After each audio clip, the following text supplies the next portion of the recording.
Well, welcome everyone. That's always a bit of a rigmarole, but we've got through that. And I think we've had apologies from Lauren Holtney, the ACC. Can I remind you that we are recording this? It will go on the website if it's a good recording, so that if you could stay mute for the duration of the meeting until you speak. And if you want to announce yourself when you speak, it just makes it easier for those who are keeping the minutes. Has left the conference. That was swift. I think Andrew may come back. Announcements, I don't think there are any. I'm on to item 3 now on the agenda. Don't think there are any public questions. Item 4.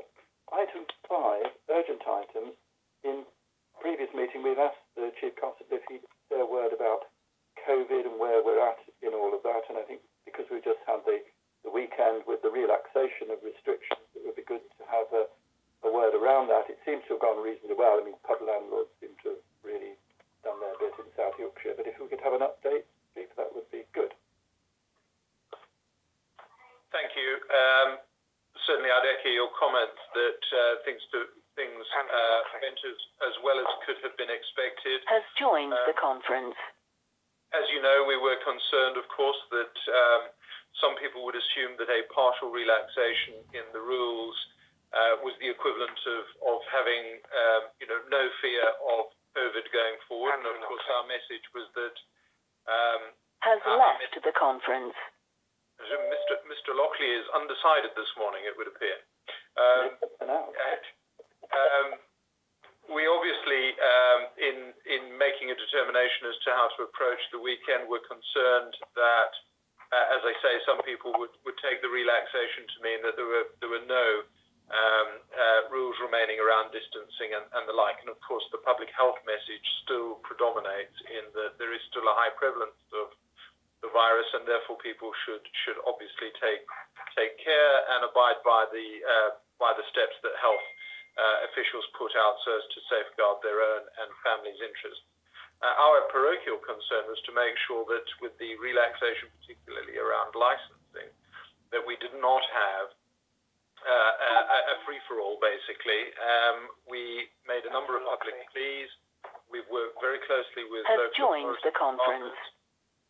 We've similarly engaged very proactively and positively with licensees.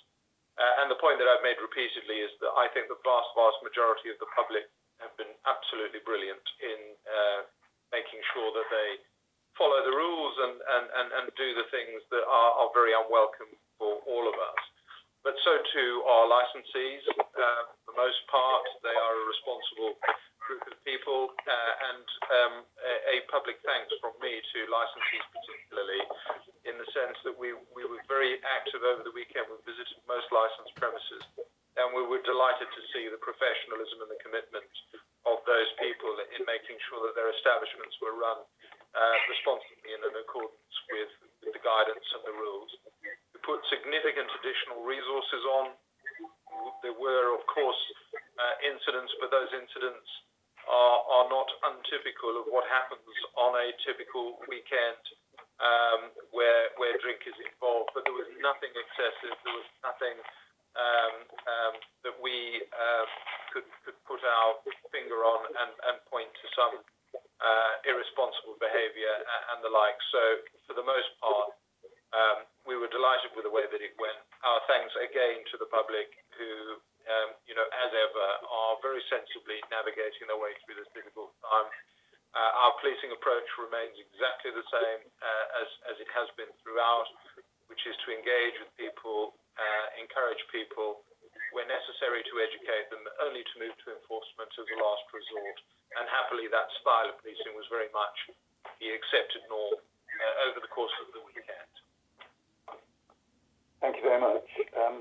Can I just remind people to go on mute? You will, because we've got a bit of a squeak on the line at the moment. It may be because someone's not on mute. Thank you, Chief Constable, for that. I'm going on in the agenda then to item 6. There are no items to be considered in the absence of the public and the press. Item 7, as far as I know, there are no declarations of interest unless someone tells me otherwise.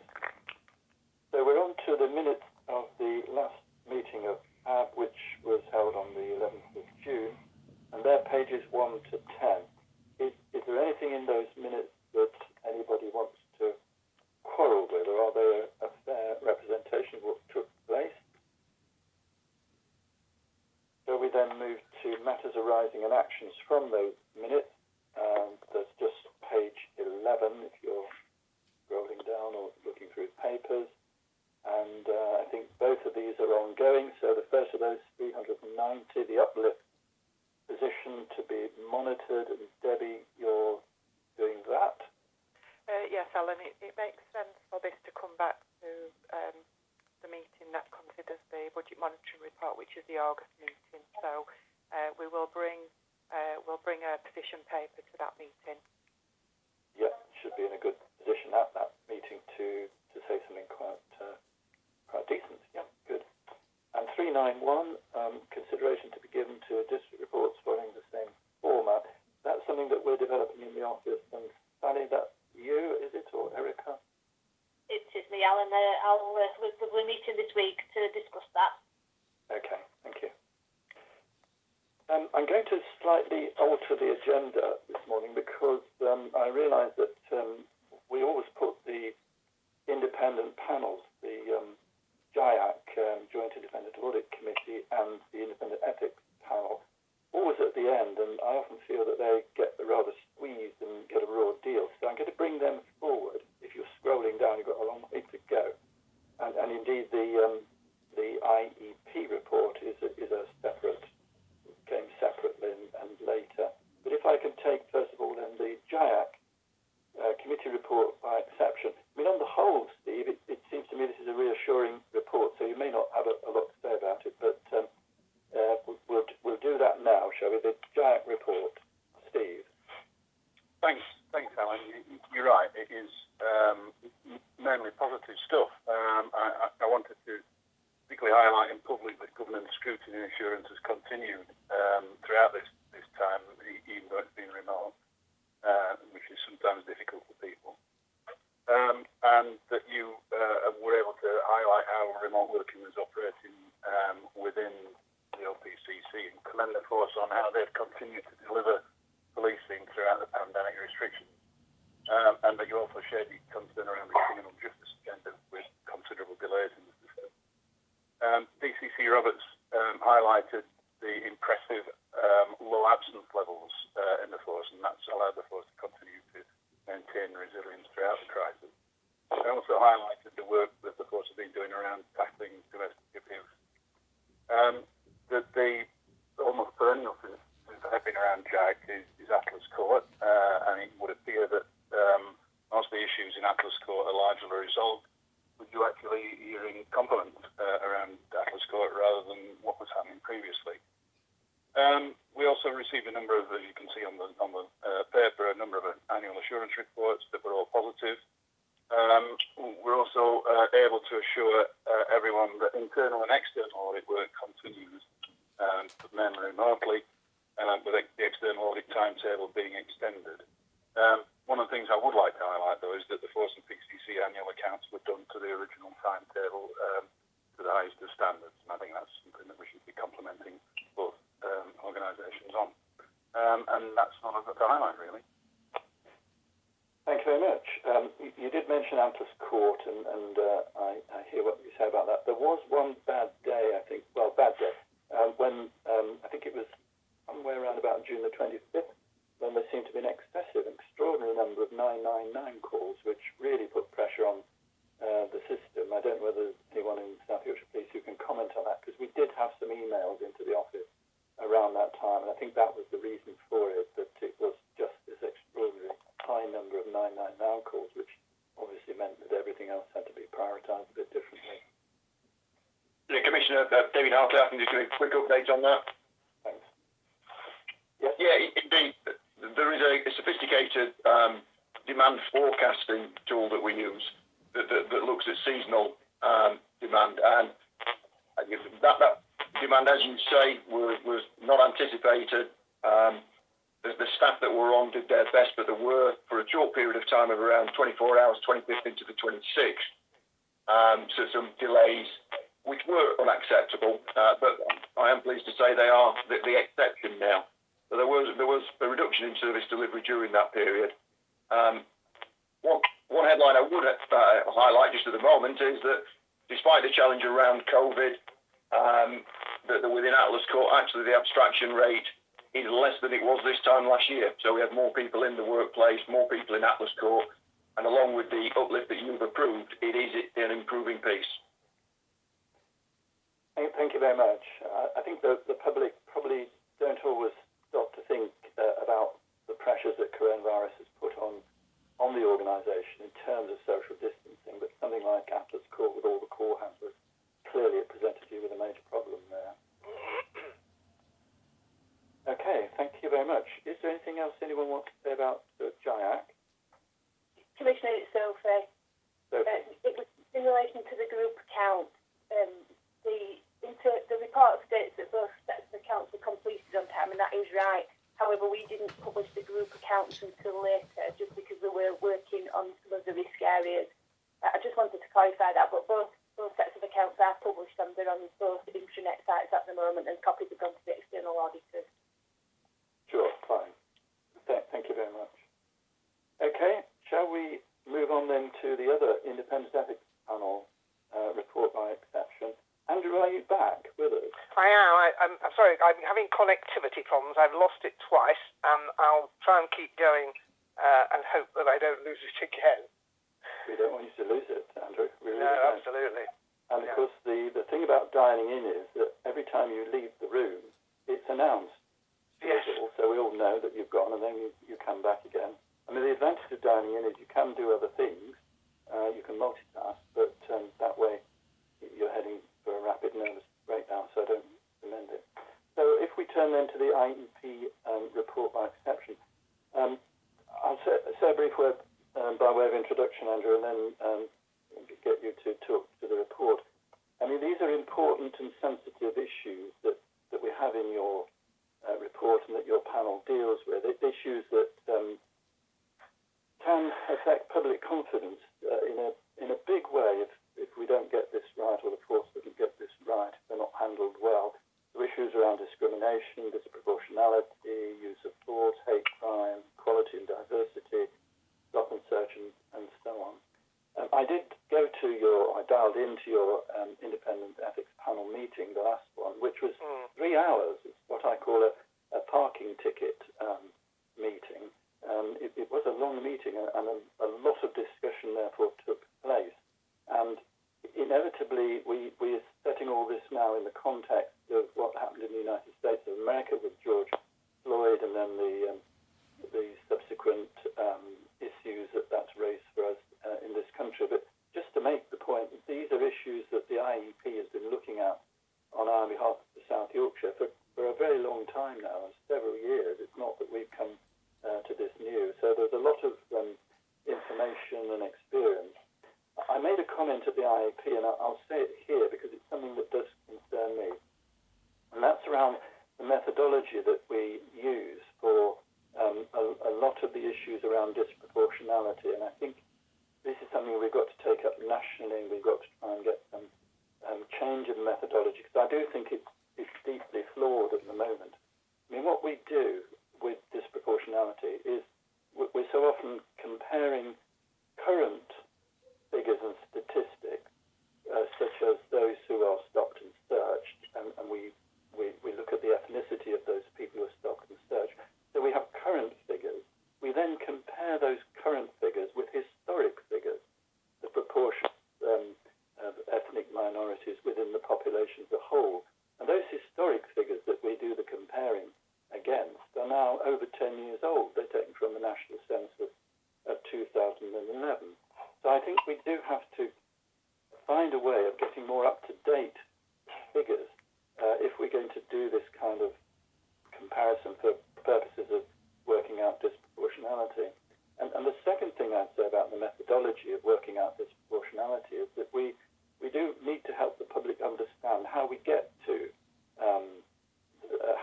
this, the question of stop and search. That's to say that the starting point for the force is with those areas where there's relatively high levels of crime. That's the starting point. And those who are stopped and searched are those who live in those areas they're male, and they're between the ages of 18 and 34. That's predominantly the group of people that are stopped and searched. But again, we do a comparison with national figures for the population as a whole, i.e. people who are from 0 to 100 years of age. That doesn't seem to me to be right either. So I do think we've got to try and get some better figures if we're going to be helpful in helping people to understand issues around disproportionality. I've also got questions around the using BAME figures, because when you break that down into different ethnic groups, you get quite different results if you're concerned about proportionality or disproportionality. I mean, if you think of South Yorkshire itself, I was looking at the figures for stop and search across the boroughs. Then if you look at, say, Barnsley, we're looking at 88% of those who are stopped and searched are white. If you look at Doncaster, it's 79%. If you look at Rotherham, it's 78%. Sheffield, it dipped, but it's still over half. Over half those who are stopped and searched are white. Now, that's often not the impression that's given. So I think there's a lot of work to be done around that. And I do thank the IMP for what they're doing. And there are some, and your lead member in this area, I think, has really worked very hard to help us try and understand the figures better. I've said my bit, Andrew. Do you want to take us to your report and pick out anything in there that you want to highlight? I think you've dealt with paragraph 1, discrimination and disproportionality, and that was the subject, of course, of the paper that you brought to the panel. One thing that it might be worth adding to what you've just said, Alan, is that I now understand that the Office of National Statistics did produce what it called experimental statistics based on mid-year population in 2016. So in other words, exactly halfway between the two censuses. Now, these have not been published as official statistics because they're not regarded as sufficient. The data has not been gone through as meticulously as it would be for the publication of a census. But I now know from my new role as National Police Chiefs Council Ethics Committee member that these statistics are available nationally, and we might perhaps be able to get hold of them, whether through the MPCC or otherwise, because I think it will help get the picture straight in relation to a number of otherwise controversial subjects, particularly in relation to disproportionality suggestion. I just mentioned that would be really good, Andrew, because there's no doubt that the ethnic minority population has grown considerably in this period, and that's what is distorting this, I think. Yes, I mean, maybe that senior officers can help me try and get hold of these, but we'll no doubt come back to that outside the meeting. So moving on to the detail of the report, without going into too much detail, paragraph 2 deals with the use of force. We look at this once a year. We have helpful statistics from the force lead, who's Simon Wanless. They will already have been reviewed by Tim Forber's use of force group. Just one or two things that came out of them. One, paragraph 2.2, Rotherham, and I'm conscious that Una Jennings and colleagues are there and therefore may have picked this up already. Rotherham has a significantly lower number of use of force reports. It's fewer than half of the next lowest borough, which is Barnsley. Superintendent Wanless told us that this was being examined, so it's not easy to say at the moment. It's not possible to say whether this is a more compliant population in Rotherham, or whether there's an issue about completion of forms, or whether Rotherham officers have a more nuanced approach to what would otherwise have to be dealt with some force, however mild. But that was a very interesting statistic, and it was such an outlier that it was commented on. Otherwise, in relation to the use of force, and dealing with the point you've just been making, Alan, the use of force statistics for black and minority ethnic citizens is not out of kilter even with the 2011 census in South Yorkshire. But, and further work is needed on this, the statistics do show that 62% of use of force reports were in relation to the group you've mentioned, 18 to 35, in which it is more likely that one will find suspicions of crime, of course, that group, because that's what statistics show. Moving on to hate crime, this is something we look at twice a year. Rather depressingly, there was an increase in hate crime by 15% in the last quarter of 2019-20, the financial year, so that's January to March, with both Doncaster and Rotherham seeing a spike in January. But also of concern is, and it was quite a large spike, Sheffield saw a 27% increase in the same quarter. And that, we understand, although the statistics have not yet been made publicly available, has continued into this financial year. So the figures for example, May show a similar spike.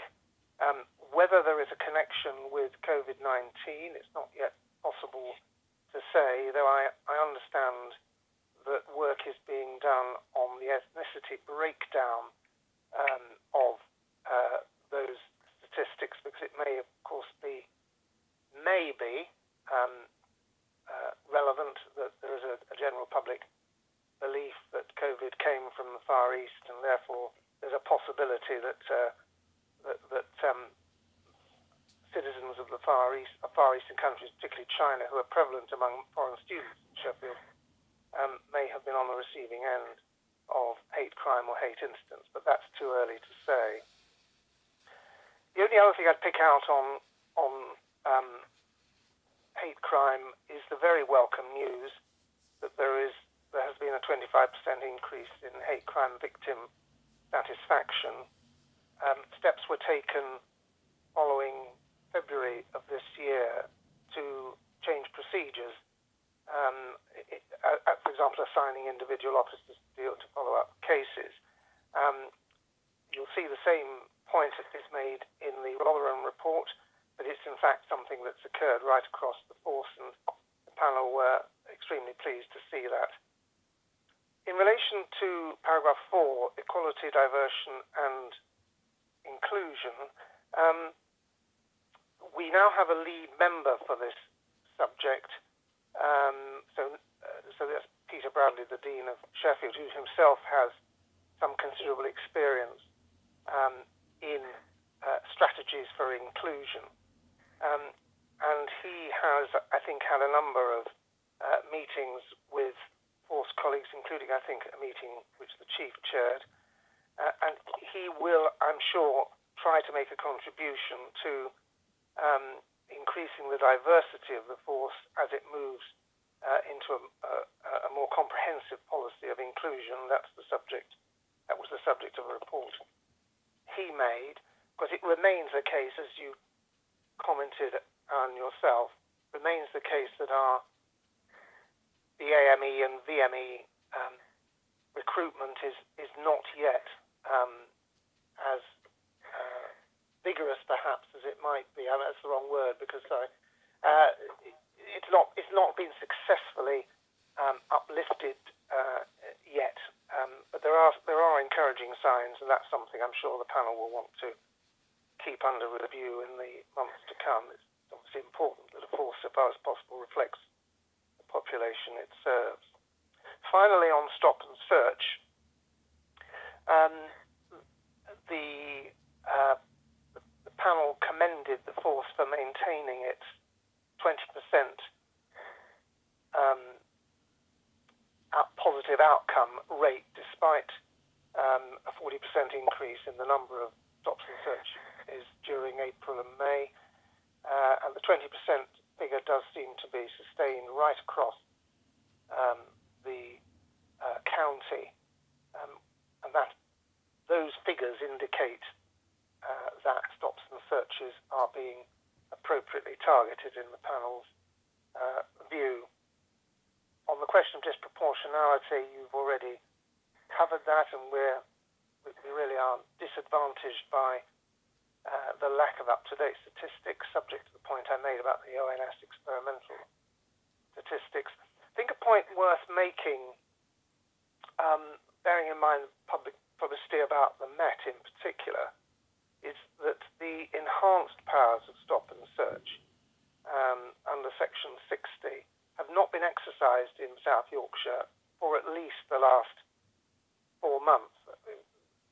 That's a controversial subject, been the subject of television reporting, indeed documentaries, and it's wrongly referred to, in my view, as suspicionless stop and search. It isn't suspicionless at all, and that, I think, is a rather dangerous way of describing it. The senior officer, i.e. an ACC or above in South Yorkshire, still has to have a reasonable suspicion that serious violence will occur for a Section 60 authorisation to be issued. Whenever it is issued, it's shared with the panel. This was a voluntary measure taken by the force in order to invite scrutiny of its use of those powers. And I think it must be said that the sparing use of Section 60 in South Yorkshire has been a very positive feature of keeping the respect and consent of the public. And I think that's enough. There is, of course, more in that report. We did discuss, as you rightly said, over the 3 hours, quite a lot of matters. I'm happy to deal with any questions or follow-up, or to deal with anything else you think I should have expanded upon. No, that's fine. Thank you very much indeed, Andrew. Are there any other comments that particularly the force perhaps want to make? Alan, I think a couple of, if I can, from Mark. One, it is relatively hot off the press. We've had the updates into where we are with our proportion of BAME officers, and it's now at 5%, which is slightly up. I understand in terms of the profile of our recruits, that's up to 8.4%, those who are currently moving through the process with us, so that's encouraging. I just amplify Andrew's comments in relation to the increases in hate crime. We really can't quantify what that increase is as yet. So I know we've got members of the press on. We really shouldn't speculate about what's driving that yet because we don't have that detail. Of course, it can be quite dangerous actually at the moment to speculate on such matters because there are real sensitivities. I agree with the latter point, and of course, it is encouraging, flipping it the other way around, is encouraging that people feel able to report, of course. So there are different ways of looking at those sorts of figures. I think the diversity figures for the force and recruitment are very encouraging, as you say, so that's really, really good. Anything else anyone wants to say on this? If not, can I thank you again, Andrew, and thank your panel. Perhaps you pass on the thanks to the panel. I think they do work extremely hard, those members of the Independent Ethics Panel, and as I say, these are really sensitive and important issues, always, but particularly at this present time. And we wish you very well on your new appointment then to this National Ethics Panel. Yes, thank you. It's related specifically to COVID, so it's not it's a year's task and finished, basically. But very, very interesting. Good. Thank you very much, Andrew. Thank you. So I'm now going back on the agenda to item 10. If you want to scroll there, this is pages 13 to 46. It's our district report, and Chief Superintendent Una Jennings is here, and Superintendent Chief Steve Chapman as well. So I don't know how you're going to handle it between you, but because of there's such a lot in the report, Una and Steve, but what I'll do is pick on a few things. May seem a bit arbitrary, and I'll go from quite quickly through some of it page to page, and then if you feel I've missed something in there that you particularly want to draw our attention to, we can come back to those if that's okay. So if I start with page 18, and just a general comment, I made it before, but we often get a lot of acronyms in reports from the force. today is no exception, and Rotherham is, I'm afraid, no exception. We've got a lot of acronyms which aren't always explained, and I think we do have to remember that these documents become public documents in the sense that they're put on our website, the public read them, and we get complaints from people saying we don't know what these things mean. So if we can just bear that in mind in the future. Page 18 mentions in 2.0, the first bullet point down, it talks about the bridge, and I think probably again members of the public may not understand that. If you could just say a little bit about the bridge, because I think that has been a good scheme, and if you could say something about that. Commissioner, I'll take that. It's Jeannie Jennings, Chief Superintendent. In essence, officers who would otherwise be off work on sick leave, really, due to any number of issues, from perhaps some short-term physical impairment through to other matters that just require a bit of intervention and support. It facilitates those officers and staff coming back into the workplace, adding some value in terms of things like, for example, the victim ringbacks, which are referenced on page 16, and probably equally importantly, starting to integrate them back into the workforce. We introduced this last May, and probably we would say quite a strong correlation between the reduction in our sickness across Rotherham District Command in our police officer cohort in particular, and this mechanism for helping back in a supported way into the workplace, and you can see the difference. An 8.3% sickness rate this time last year, more or less, as compared to 2.9% this time. Officers off at the moment and not in actively contributing to public safety in Rotherham. Yes, you're fading a little bit on my phone, Una. I don't know whether that's general. Is that any better? Oh, that's a lot better. That's hugely better, yes. Thank you. I wondered if you could just say something about, it says there in that bullet point, staff in the bridge conduct victim ringbacks within 7 days for all attended and non-attended burglary and auto crime. I wonder if you could just expand on that a little bit. Is that absolutely true, that all house burglaries are we talking about here? Yes, absolutely, and we have a mechanism where we check the efficacy of that on a 7-day rolling period in our command team meetings on a Monday morning, so we can compare the snapshot of crime that we have recorded against the number of callbacks that we have been able to achieve. And generally speaking, we are working in the area of probably around a 3% failure rate, so 97% of all those crime types that we have reported either attended by police or indeed non-attended and resolved by the Crime Support Hub in Rotherham get a call back now from a member of police staff or indeed an officer here in Rotherham, just to take the member of the public, the victim, through some ancillary items such as the victim of crime booklet, so they understand what support services are available to them here in the borough, and to check if we can do anything else at all to help improve the experience that they have had of South Yorkshire Police. And I think we are seeing some good indicators that that's having an impact on our overall satisfaction rate. As you can see, a 13% improvement from the same quarter last year. Okay, thank you. I'll come back to burglary because you mentioned it a couple of times in the report. If we go to page 19, response time, 2.2, and you talk about the performance there improving, and you say about the third line down, officers attended 93% of emergency incidents within the 15-minute target time, and each of the 176 not achieved were scrutinised. I just wondered, as a result of that scrutiny, whether you'd learnt anything? Or?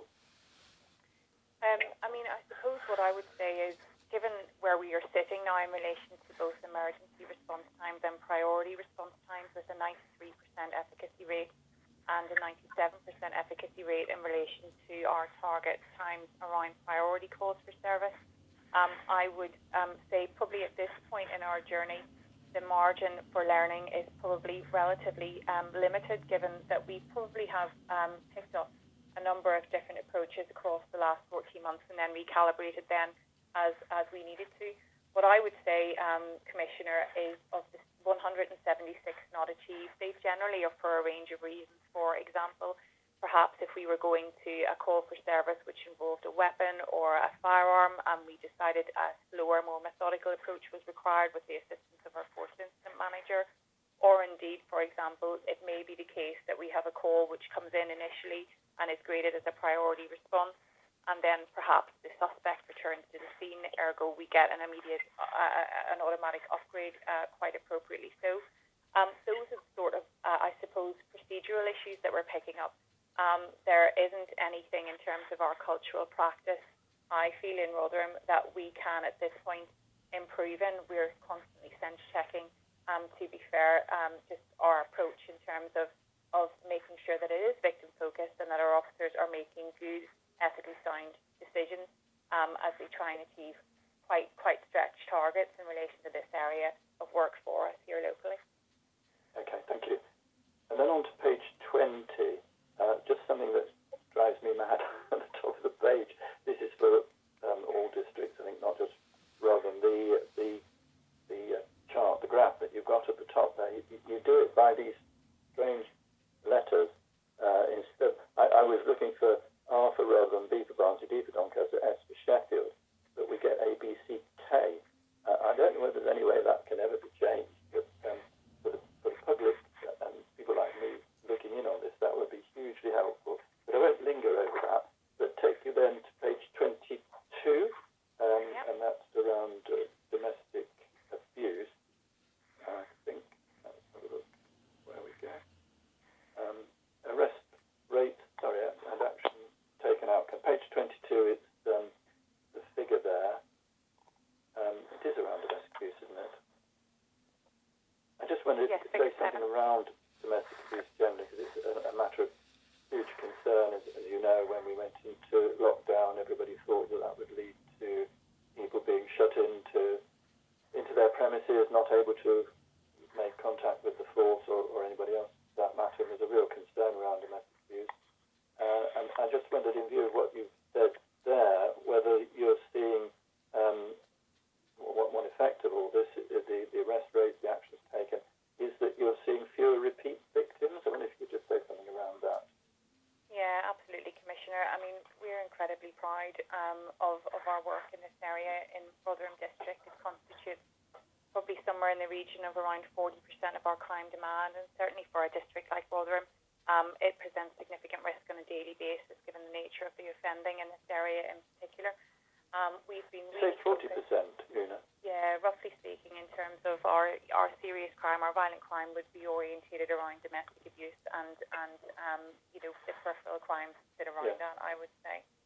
I suppose that the first thing that really I think I suppose is a cornerstone of our approach is the fact that we understand the link between a timely response, a proactive approach around arrest where our necessity test is met, and then the wraparound that's needed then around our victims so that we can really drive those victim-focused outcomes that you can see on page 22. And that's reflected on a number of different forums that we would watch keenly every day, from our appended domestic abuse queue, which is generally 0, through to our arrest rate, which gets daily scrutiny, and you can see tracks at around 74.3% for the last 12 weeks, and that's been a consistently good and improved picture for us now over the last year. And then laterally speaking then in particular around our outcomes for domestic abuse victims, which for me, of all the indicators that we might look to offer us some indication around success in this area, this is the one alongside recidivism that really hits the mark with me as the commander in Rotherham. I'm extremely proud of the fact that, in Rotherham District, currently it's improved actually from the end of May.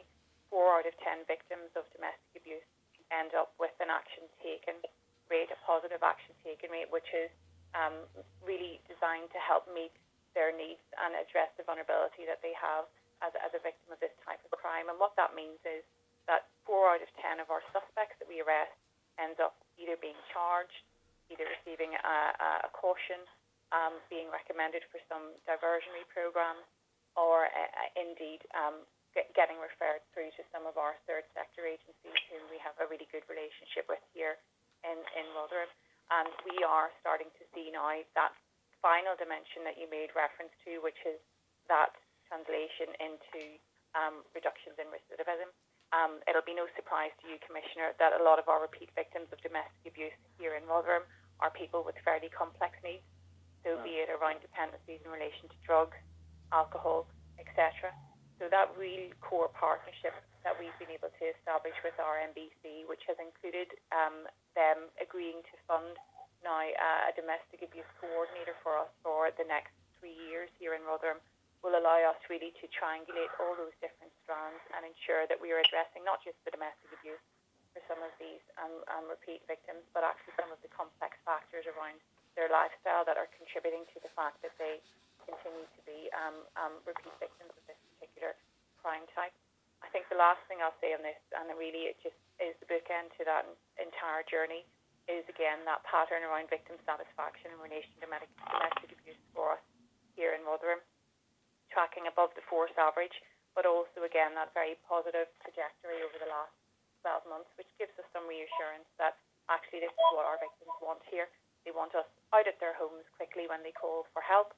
They want us dealing with the offenders very quickly in the aftermath of any abuse taking place, and they want us using a range of different outcomes that are tailored towards that particular victim's needs in order to try and reduce this type of offending moving forward.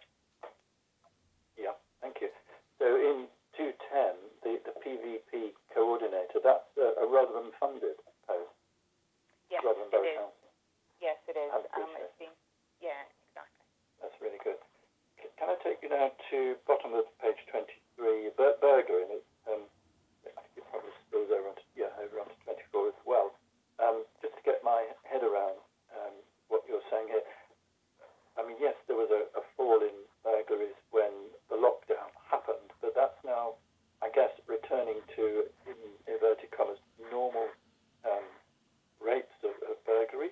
And I just wonder whether you would want to, you could say something around that. And something in 3.3 about, again, about victims of burglary can now expect to be visited by a uniformed officer in no more than an hour. Yes. And I'm not sure that everybody in Rotherham feels this is happening, and I just wonder if you could explain that to me. Yeah, absolutely. I mean, this is obviously related to our priority response time. So for the last quarter, what we are saying is that 97% of the cases, we are responding to people who are calling us for help within an hour, and the vast majority of our residential and commercial burglaries will fall within that particular category of response, which really correlates then with what we are able to evidence in terms of our response times against this particular area of business. For us, in terms of the drops that we have seen around burglary, we had obviously a really good year last year, which we've spoken about in previous accountability meetings in terms of improvements around both our approach towards burglary investigation and also reductions, particularly in residential burglary across the borough. What's nice to see is that we've been able to maintain and actually improve that position when we look at the reductions in terms of both the preceding months and again the same period last year. In truth, Commissioner, that for us in Rotherham is about really robust suspect management. I have less than 4 outstanding burglary suspects, or indeed people who have been circulated as wanted, 2 of whom are currently in prison. So actually they're not causing harm. It's just we can't visit and interview them at this stage due to some of the COVID restrictions. And unsurprisingly, what we have found in Rotherham is that when we lock up our burglars, we get less burglary. And I suppose the last thing I'll say about this in particular is that I think our satisfaction rate around burglary have massively improved relative to where we were this time last year. Probably not articulated in terms of numbers on this particular report at this juncture, but certainly in relation to the follow-up that we have with some of our victims, and it's certainly something I think that's very close to Stephen and my heart here in Rotherham. I think it's one of the most intimate type of crimes that people become victims to across the county, so making sure that we give them a really effective response is really important to us here. Yes, I think residential burglary is one of those things that we get inquiries about or asked about almost as much as anything else, I think. If I can just press you a little further on this, we are talking about, because the definition of a residential includes garden sheds, doesn't it? We're not talking about garden sheds being visited, are we? We're talking about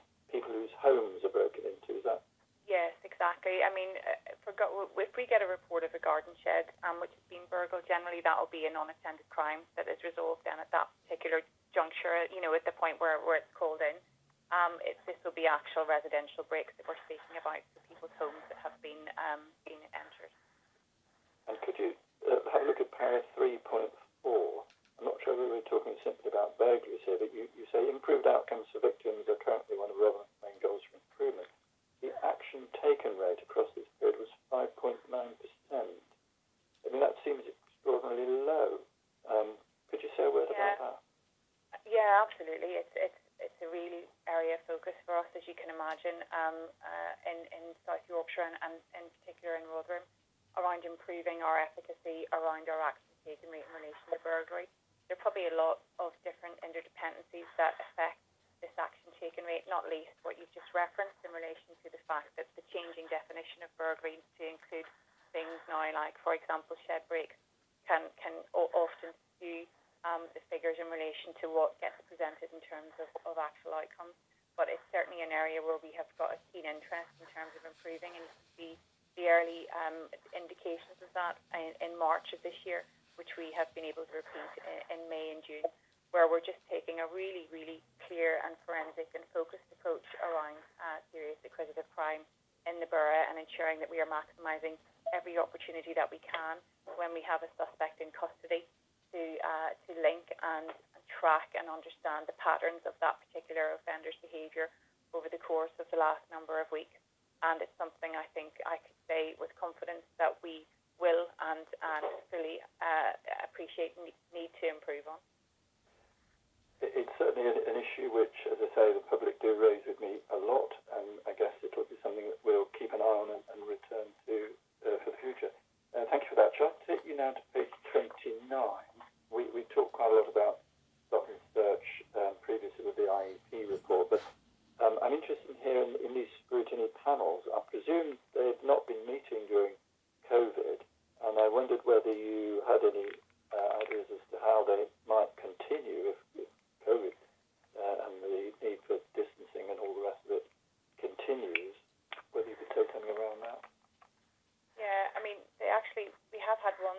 COVID has hit us here in Rotherham, and we managed it much like we were doing this conversation in terms of just a facilitated Skype call with our chair, which worked actually quite well. And in truth, given the type of people that we want to engage with in stop and search scrutiny panels in particular, which for me would be from the demographic you've mentioned, young people in particular, it seems to me that actually there's some opportunity in moving some of these panels onto an online forum, accepting that you always lose a bit in terms of that face-to-face interaction.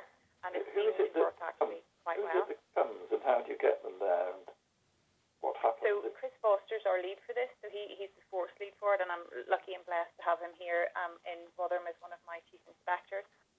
So he has a number of people, generally drawn from our IAG and people that they have recommended from that particular forum, who he brings together on a fairly regular basis here and has conversations with around not just our own issues here in Rotherham around stop and search, but also the broader issues in his role as force lead.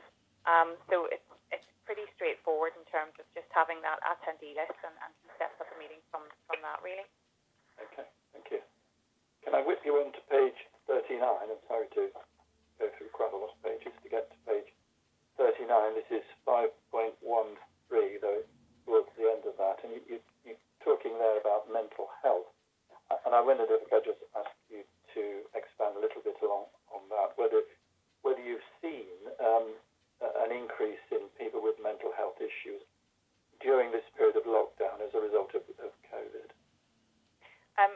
I'll offer an anecdotal review. I think we have seen that in Rotherham, and it's probably understandable given the effect that COVID has had on how people in general are behaving. We've certainly seen an increase in terms of vulnerable people missing from home and that type of call for service. In terms of our response, Steve's done quite a bit of work around this with our mental health nurse. And I think, Steve, it would be really lovely to hear and share with the commissioners some of the learning from that and actually some of the real improvements we've been able to make using that individual, particularly with our hospitals. Commissioner Hello there, Steve Chapman. That's quite right. We have a mental health nurse that's embedded into our Safer Neighbourhood service. So when we're actually looking at the hospitals, for example, and I think we've placed an example in the pack there, in respect of how the hospital, how the mental health nurse works with the hospital to work out a response plan. So when people are going missing or actually starting to aggravate staff, how best to deal with those people collectively from a partnership perspective is the first part of that plan. And then the second part of it is with the security manager themselves and actually looking to see how we deal with particular incidents of note. And what we've seen there is that our demand from the hospital has gone down quite significantly when compared to the other three major hospitals across the district. And we've now got that post with the mental health nurse in the Safer Neighbourhood Service. It was initially a pilot, but as of April of this year is now a funded post by the partnership, which has been the return that we've had from it. I think I've met him. He's in Riverside. Correct. Yes, no, I've met him, and I think it's really good, very good indeed, yeah. Well, thank you for that. If I could take you now to page 42, and 6.1 at the top of the page there, we were a bit alarmed to read that the 3rd line down, individuals are being eliminated in Rotherham. Very alarming. You refer there to much shorter waits for justice, but I guess, given all that's going on now in the criminal justice world, this is not quite going to happen, is it?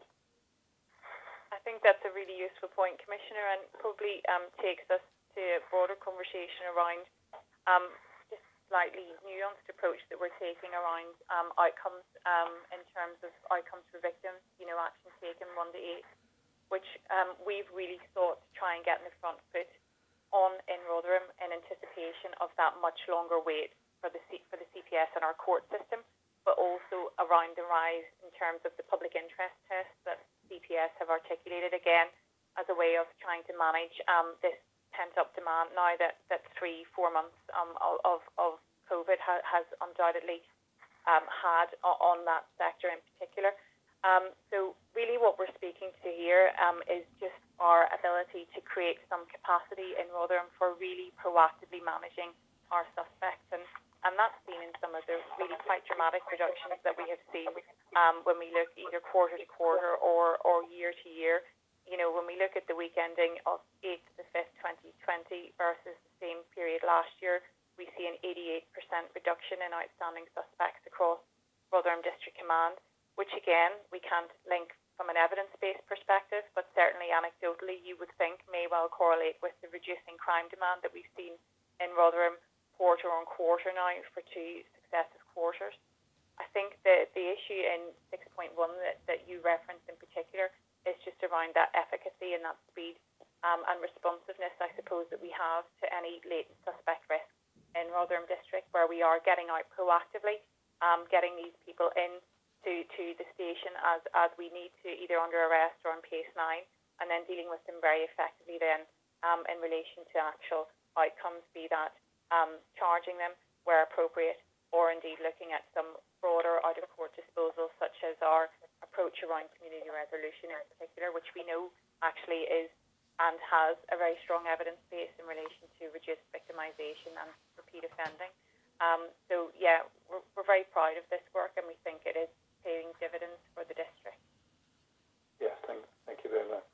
Yes, I think as far as jury trials go, we know that between March 5th and the end of June, there were no jury trials, and they are struggling, obviously, in the courts because they need so many more rooms in order to run a jury trial. So it's not going to be easy in the next period.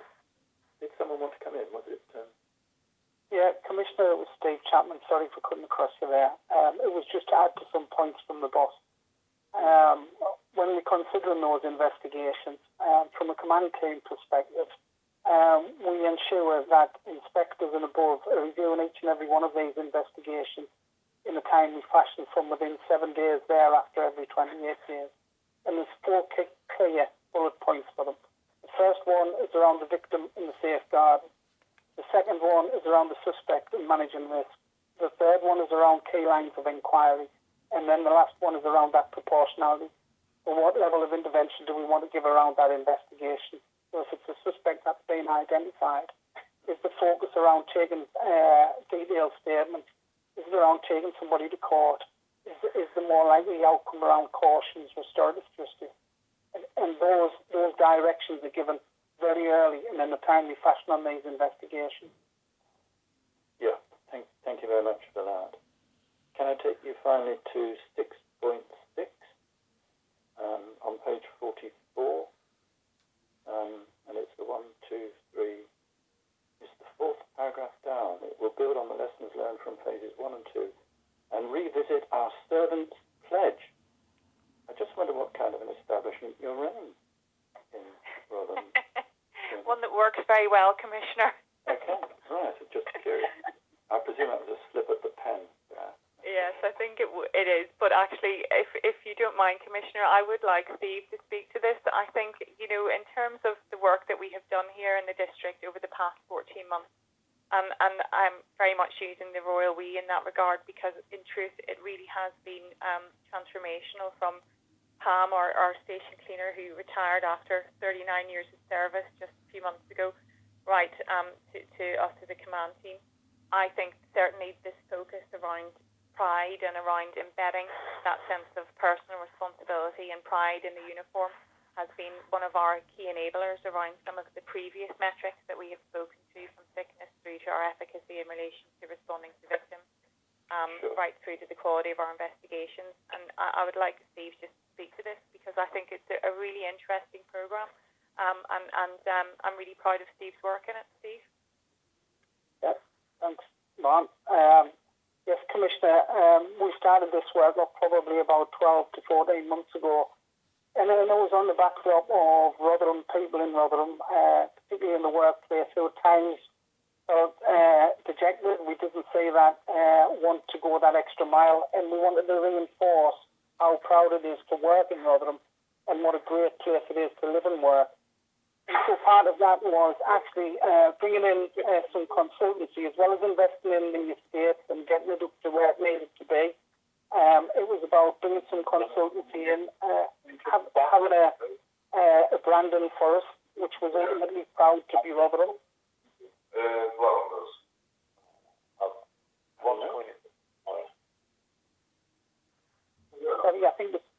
I think someone's not on mute, Steve. Do go on. Yes.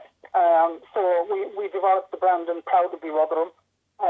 We brought in some external consultancy, and in essence, it was about well-being. It was about positivity. And we brought in everybody from the cleaner who worked on the shop floor, with the driver handyman, the front office staff, all the way through the police and family, through the chief superintendent. Everybody had to attend one of these one-day sessions. There wasn't a presentation in sight. It was all an interactive day where people looked at everything that was happening across the district and began to see things through a different lens, understood how they could look after their own welfare as well as having the support of the organisation within our different areas. So once that was done, the next part of it was actually to start and develop our leaders of the future. So we then began developing Proud to Lead, which is our sergeants and our inspectors going on programmes of similar work. We also have our Proud to Safeguard, which is coming up. That's more bespoke because of the work that the likes of our visor teams and our PVP teams will deal with. They deal with a lot of jobs which can be quite stressful. So that's a bespoke training day for those. We've also started in the neighbourhoods in the south of the county to develop apps whereby our staff actually can just press a little button and say, this is how I'm feeling today, this is what I'm doing, and it gives them some advice on what they might want to do next. And it all features on this Proud to Be ethos. Those team diagnostics then feed into some national work that's ongoing as well. We've got coaching cohorts ongoing with individuals using Annabelle from Clarity which is the external consultant that we brought in. And we've then got one-to-ones, not just with Hannah, but with ourselves. And what that's given us is, if you were to walk into Rotherham Station, I don't think I would be the only one to say that it feels differently walking down the corridors. It's a nice, clean, positive environment. There is pictures all about which remind us of all the good work that we've been doing. There is examples of really good work. You've got people who have that mindset, that smile on their face. And there was an example yesterday, I think, where we got some feedback from a dispatcher who'd been in Atlas Court listening to how our officers were dealing with the active queue, and said that it just felt quite different in Rotherham, and that people were shouting up for jobs, that were wanting to get there quickly. And that, for me, typifies how we really starting to work as a team, as Team Rotherham. From a management perspective, no one person has. So we spoke about Stop Search there and Chris Foster. Whilst he will lead on that on behalf of the district, the command team know that it's everybody's responsibility. Equally so do the inspectors and the PCs, hence how those results are improving. And that would go across all of our priorities. It's still not perfect, but we certainly feel we're going in the right direction. We think we have a lot of really good, positive people wanting to go the extra mile for the public, as they should, and really enjoying working at Rotherham. And I think just to come in on the back of that, Commissioner, just to pin it with a bit of evidence, I mean, what we looked at as we kind of designed this programme was taking the response cohort, really, in terms of the raw data from the Oscar Kilo Police Wellbeing Survey, and then looking at, of the 9 or 10 issues that cohort of officers were raising as a particular issue, which we felt were both being repeated as being raised in terms of prevalence, but also around that which had the most impact. And interestingly, of all the issues that the cops were articulating as being important, the top 3 that came out, and we were quite specific around our response cohort for a particular reason, which I'll explain, was around that need for sense of mission and purpose, was around that need to feel valued, and then finally around that need to be able to build a degree of resilience. And I think that those 3 issues, and particularly for that cohort of young officers, of which, in Rotherham District, for example, around 70% of whom have less than 2 years service, is going to be absolutely key in keeping them on board and on message, and even around retention as we move into a period of time now in policing nationally, where we are going to be recruiting lots and lots of people whom these things are really, really critically important to, articulating and understanding that sense of mission and purpose, feeling valued and feeling valued every day, and then building that degree of resilience that's required for the type of work that we do in policing. So it's quite interesting, I think, to see that as well. Well, thank you very much for that, because I think they are very important things. It seems ages since I was in Main Street, but I did enjoy your pastel shades last time I was in there, so thank you very much for that. Is there anything that we haven't covered that you really wanted to say, or anything that anybody else from SYP wants to say in relation to this report from Rotherham? Dylan, if I might, it's the Chief, just to echo some of your own comments, but I think whilst there's a lot of detail in the report, it speaks very, very positively to some exceptional work that's gone on in Rotherham. And of course, whilst I'm sure that modesty prevents both Una and Stephen from sort of tooting their own horns too loudly, digesting the detail behind that report demonstrates, I think, through looking at the various graphs and measures and indices and the factual sort of commentary around much of this, that Rotherham's improvement over the last sort of 14 months has been absolutely stellar, and something I'm sure that the wider command team should be proud of. But I think more importantly, of course, the public of Rotherham should know that their districts are performing very, very well indeed, and I think it's a very good reflection of that. Good, thank you, and thank you very much for the report, Una and Steve. It was very comprehensive, very full, and we've not talked about a lot that's in there, and I apologise for that. It's simply the restraints of time. But you'll have realised that from my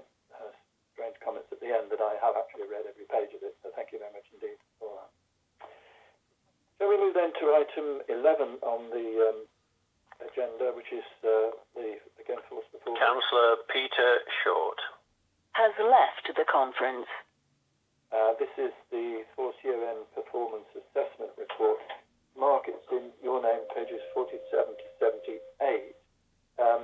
Because it's a look back over the year, then I don't think I'll dwell too much on lots of parts of the report, but if I can just take you to one or two things as before, if that's okay. So page 48. This is in your name, Chief. Do you want to say a word about this, the summary assessment? Yes, if that's okay. Thank you, Alan. I mean, as you say, it is a very lengthy report, so I won't speak to the detail. I think more profitable to allow you to go to the questioning as you might wish. I just wanted to pick out from the core tenets of the report, a few key points without taking too much airtime.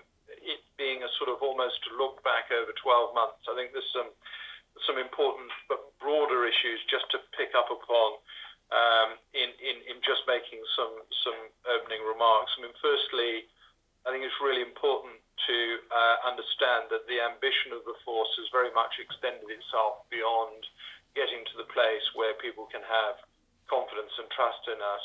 As important as though that is, we do to an extent believe that is something that we are now sustainably achieving, and therefore that ambition cast formally is to move toward being a truly outstanding organisation, and there is no intended arrogance in all of that. This now becomes a very realistic aspiration and something that we're absolutely wedded toward achieving.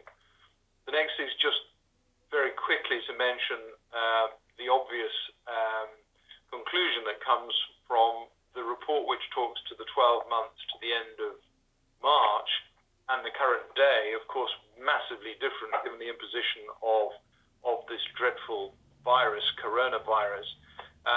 But I think it just, again, points to the real adaptability of the organisation and the way that people have been able to respond and to pivot a large and complex organisation, but to be able to pivot so very quickly toward the current crisis.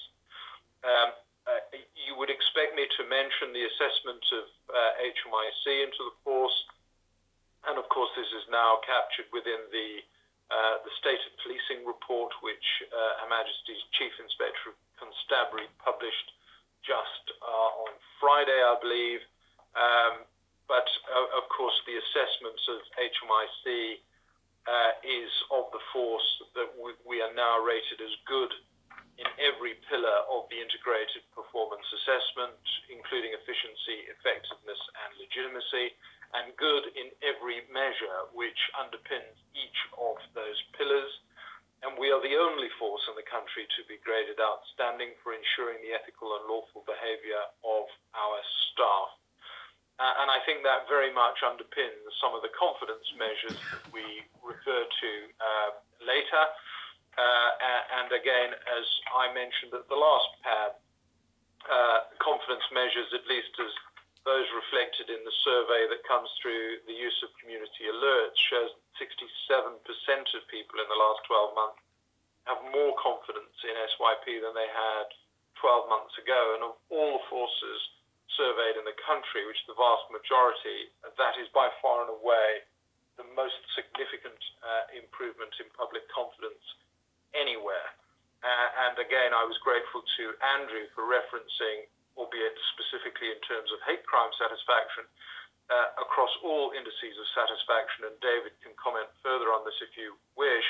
Our satisfaction is very much going in the right direction, and so that sits logically with the force, again, being the most improved force in the country for the third year running, and we are very, very keen to sustain that momentum. If I touch so briefly, but I think importantly, on as a part of what is now a stabilised operating model, neighbourhood policing is now well established. There is a further tranche of people coming, which I know will be welcome to the public, and in September, literally on the same day, we will receive 48 brand new police officers off the Police Now scheme. They will be completing what has been a really, really substantial uplift in neighbourhood police officers. We've gone from literally having none to now having several hundred, and this, I think, is so important. But again, and the last just 2 or 3 threads that I'd pick out of this report, it's all very well, of course, getting to a stable position, having good, strong governance, having stable leadership, having systems and processes which drive efficiencies and all the rest of it. But this is very much a people business. We're very, very proud of the quality of our people, and it's important that you use people in the right way. So simply having lots but not having them work efficiently is not going to get you to where you need. So what have we done to encourage and to improve the way in which we use our resources? Again, and with your own support in terms of funding, we have invested very heavily in technology, better to support the front line. So, of course, we've reported on the use of technology, which is underpinning the improvements in Atlas Court. There is also improvements in technology that underpin our use of intelligence and the like, but very specifically at the level of the individual officer. Every single one of them now has mobile devices issued to them. They have individual laptops issued to them. They have body-worn video and the infrastructure to use the products of that video in terms of achieving best evidence and better outcomes for victims and witnesses. We have a wider sort of tech-enabled team that is determined to drive out future business benefits around the use of technology. And so good people that we have are becoming more productive, more agile, and more effective in terms of what they are doing. And over and above that, of course, we have the uplift, which is very, very welcome. And again, I don't need to say too much more about that, but suffice to say, the uplift is fantastic news, I think, for the public. We are growing at an unprecedentedly swift level. We will be recruiting over the next 2.5 years a very significant number of people, still over 1,000 to be obtained. And therein lies an excellent opportunity to increase the diversity of our workforce as we bring in a substantial tranche of new people. And again, I reiterate the fact, because I think it is demonstrative of the transformational effect of the uplift, and that is that by 2023, 30% of our police officers will have less than 3 years service. Now, therein lies a challenge, but also a massive opportunity. And the very last point that I would seek to give emphasis to is that our problem-solving work, which is now recognised, I think, as being a leader nationally, the work that has gone into problem-solving and demand reduction has been very well endorsed by the Home Office, a specific mention by the Home Secretary herself. South Yorkshire is leading nationally in the resurrection of problem-solving, such as the proficiency with which it is being conducted here. We recently had the so-called Campbell collaboration, which is very much the academic gold standard of looking at products, in this case problem-solving, to determine its efficacy, and again, very substantial support for the mode of work which our newly established organizations and others are doing. But of course, we can't do this in isolation. We work with partner agencies, and the last word on this for me is just to recognise that the work we're doing, predominantly with the 4 local authorities, but with many other agencies, is now, I think, absolutely first class. The problem solving, the staff, the commitment, the appetite is really nutting into very tangible issues that upset the public, and we are able to sort out, and that has been done, I think, very, very well. So those are just, in a very quick canter through, some of the key points I'd wish to pull out, Alan, but confident that any questions you have, we're about to deal with as well. Thank you very much, and you've covered some of the ground that I was going to have a look at, so I'll try and leave that alone and concentrate on other things, but thank you for that. Can I take you to page 50, paragraph 4.9? It's this phrase, professional curiosity, which I think is a very interesting one, a very important one, and I guess as you're talking about the way the force is changing, all these new, younger, presumably younger officers coming into the force, and a real chance, therefore, to develop what is called here professional curiosity. I wonder if you could say a word around that, and but also just how realistic that is going to be once crime returns to normal, demand levels go back to their normal levels, etc. How do you start for Mark? I'm not sure who's doing this. Yeah, I can start with that, Commissioner. I think in terms of that question about how do you manage with demand when we get a return to some of the normality, and I think I'd probably reference you back to some of the stuff that Una and Steve talked about there, where if you look at the graphs and you can see the reductions in outstanding suspects, outstanding crimes, that's something that we're looking and are doing across all the districts to make sure that we're really effectively doing with today's business today, because ultimately we have to deal with this, and it's better for everyone if we can deal with it on the day it happens. But again, that's part of the process, to get there quickly, give the staff the equipment to be able to efficiently deal with it at the scene. And I think we are increasingly, via ACC, local policing team, going to push on quality to make sure that as we get the additional resource and our staff have the actual time to deal with things, that we do the quality investigation, which is a better service for the public, and that gives us a better chance of better outcomes. So that's the approach we can do, and it can be done clearly, as has been demonstrated by all the districts, but particularly with Rotherham and the report you just got from them.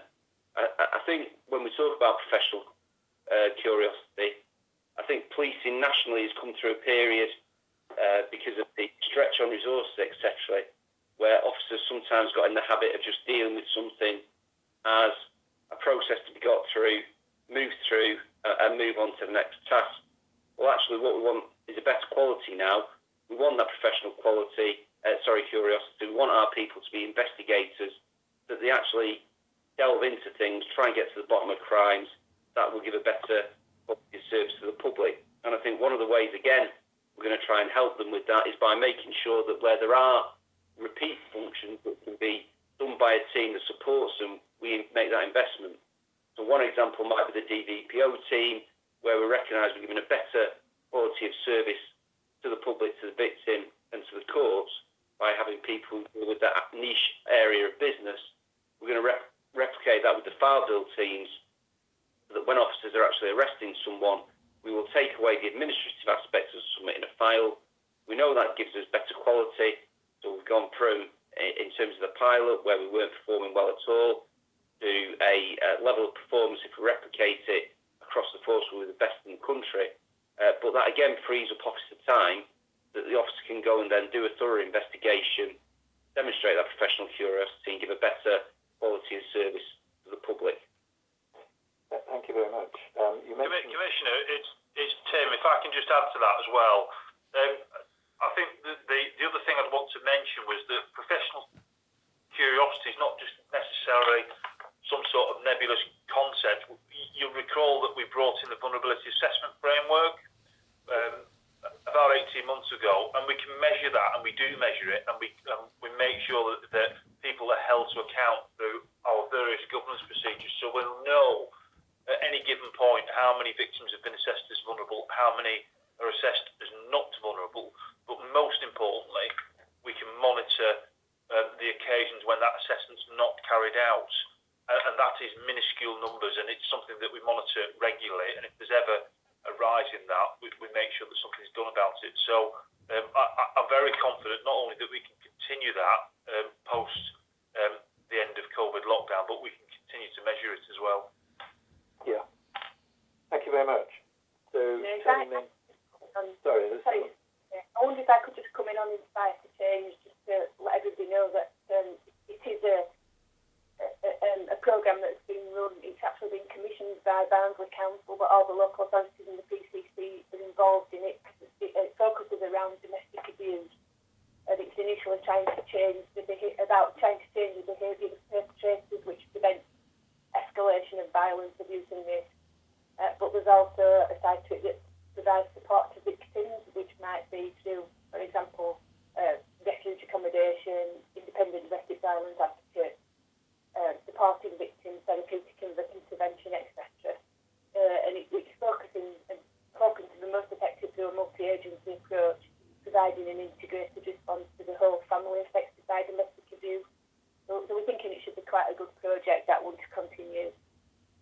No, it is a good programme, and it's not one that's easy to explain to the public always, but I think it is one vital tool that we have to help with this whole area of domestic abuse. Thank you. I think that's everything there. So on to 15, which is the PAB work programme. Is this you, Michelle? Is there anything to say? Or? There isn't anything to say, Commissioner. Just there for people to note. Excellent. Thank you. Is there anything that anybody wants to say about anything that we've done this morning, or are we all finished and exhausted? Good. Thank you very much indeed, everyone. I know these are very trying times,